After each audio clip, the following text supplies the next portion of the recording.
So I'm on YouTube, and one of the people I follow, who probably one of my more favorite people to fuck with on the internet, he giving a story about his nephew dropping his nuts and trying to fight him, or them actually having to have a tussle. And then, just long story short, throughout the day, I've been hearing stories about men who are related having to tussle with one another, or fight one another, or how hard. Or one story today, one wanted to kill one. I watched one put one out of a hotel, whatever, and the other one wanted to kill him. Long story short, which is bothering me, because my man's Anton Daniels, he was the dude who had to fight his nephew. So I'm listening to him talk about it on the internet. And what kind of bothered me about this is he was saying, nah, I fuck with this nigga. But he was saying that in the streets it would have went differently. And then he was talking about de-escalation skills, like I guess what he would have used in the street. But in reference to someone that he felt like he raised, that was blood, that got out of line with an elder, he felt like it had to be some physicality. I'm not with physicality. I'm not against it. I'm not promoting either. So let's just start there. But we can't be so quick to fight with our relatives, and we can't be so quick to drop our nuts on our teammates. You know what I'm saying? Like, what we doing is breaking each other's spirits, you know? Like, I don't get paid for it, you know what I'm saying? But I work with a lot of kids, particularly I like to work with younger dudes, you know what I'm saying? Whatever. I was about to say something about age, but whatever, because it's people that might be working with me or helping me that might be younger than me, so I don't want to get off into the age factor. That's why I was about to get lost at. But nonetheless, dropping your nuts as a form of masculinity to assert where you are in the world on a teammate is the most counterproductive shit you can do. And it's a large portion of the reason why we can't stick together. And then it's an even larger portion of the reason why we have problems with our women. Because when you got a family of men and everybody's doing decent, or at least everybody's standing on business, or at least everybody is trying, and all they can do is fight and bicker with each other, then there's no hope for the women. It's no hope for the family either, especially when you're willing to fight or go hard against one of your relatives, but in the streets you're going to be more diplomatic about it. I think in both situations you should be diplomatic about it. Not to say that aggression or immediate response isn't required, because it is. But the immediate response shouldn't always be to get violent or aggressive with a relative. Specifically, I'm talking about us men, myself included. You know what I'm saying? I know I done pissed a lot of family members off to the point where they might have wanted to throw blows, but then at the same time, the same things I said to piss them off was the same things that they laughed about to get them through their hard time. So all of these relationships is give and take. And any black person, I'm going to put some type of effort into de-escalation of not having a conflict. That's a fact. And I'm going to always lead with humor. But I ain't telling you to be me. I'm telling you to be you. But your first resort can't be conflict when it's each other, regardless if it's relatives or not. You know what I'm saying? It's just like crying. I'm not going to say I don't allow it, because they're going to do it anyway and they do it. But I don't really condone my kids crying. You know what I'm saying? Why I don't condone my kids crying? Because it's a natural reaction. And there's going to be enough times in life that's going to make you cry. I don't condone them crying for nothing because of that fact, and because I don't want that to be their first reaction. I don't even want them to think about crying as reaction.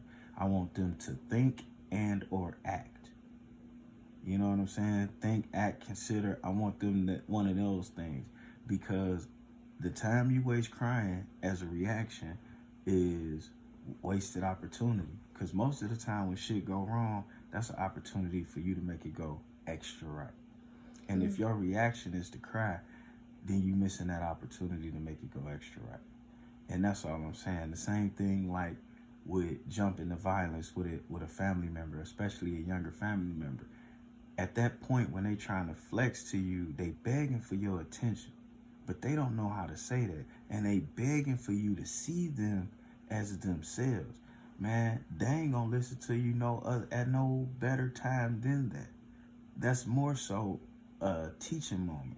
But I'm human too, you know what I'm saying? So I can understand the whole, somebody that dropped their nuts on my shoulder, let me handle this. I get it. I get it.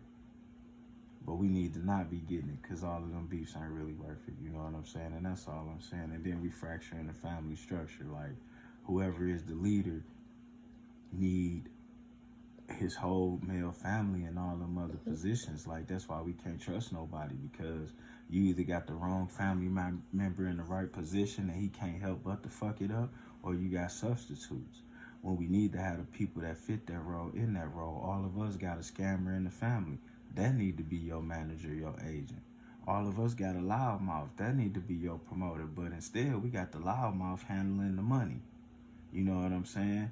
And then we got the scammer. You get where I'm going with this? And this is why we have these problems, because instead of us holding the family structure and everybody playing their proper role, we forcing people to be in positions that they shouldn't be in, and we negating them from being in the positions that they should be in because of how we operating and how we dealing with our anger and emotions or whatever. And to be honest with you, man, it ain't really too much shit worth being angry about. You know what I'm saying?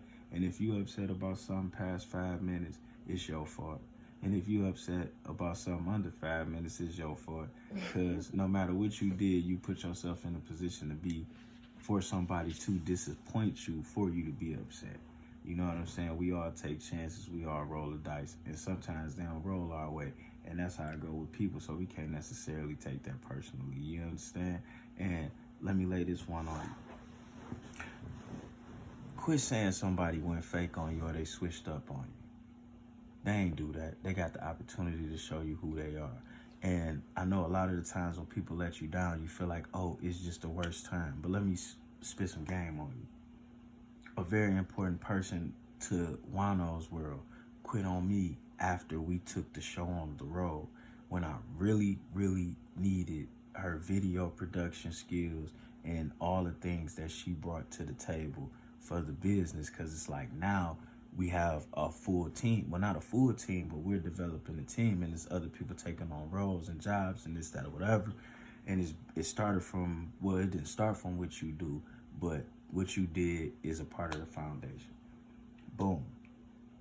Quit on, I felt like that was the worst thing in the world, right? But smoke this over. She might have was going to do that. She was going to do that to me in one form or another. Was just looking for a reason or a time. Now, let's say I signed a deal with somebody and I'm an independent operator. So anybody I sign a deal with, they're going to be responsible for their side and I'm going to be responsible for mine.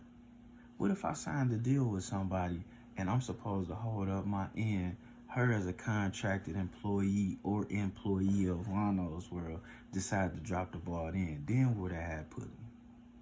Because now it's my name, reputation, and XYZ on the line. Except for when it was just personally me and me scrambling to find, it was only my own discomfort.